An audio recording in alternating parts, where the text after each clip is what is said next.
कुबेराचे वाहन मनुष्यच का आहे?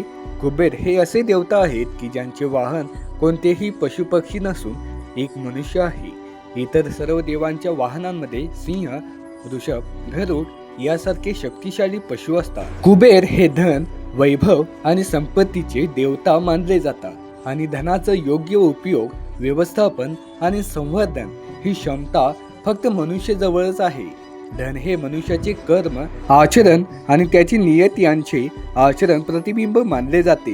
धार्मिक ग्रंथामध्ये सांगितले आहे की ते मनुष्य कुबेरांचा भार सांभाळतो.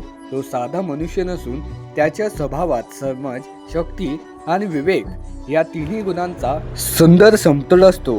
ज्याच्याकडे हे गुण आहेत तोच धन सांभाळण्यास पात्र ठरतो, पण ज्याच्याकडे हे गुण नसतात तो धनाच्या स्वामी न राहता धनाचा नोकर बनतो. या कथेतून आपल्याला एक महत्त्वाचा संदेश मिळतो. मनुष्याने धनासाठी काम करू नये, तर आपल्या बुद्धी, कौशल्य आणि योग्य विचारांच्या जोरावर धनालाच आपल्यासाठी काम करायला लावावे. आपण धनाचे नोकर नसून धनाचे स्वामी आहोत. म्हणूनच आपल्या जीवनात धनाचे सुयोग्य नियोजन, योग्य वेळेला योग्य वापर आणि मूल्य निर्माण करण्यासाठी मालमत्ता तयार करणे हे अत्यंत आवश्यक आहे.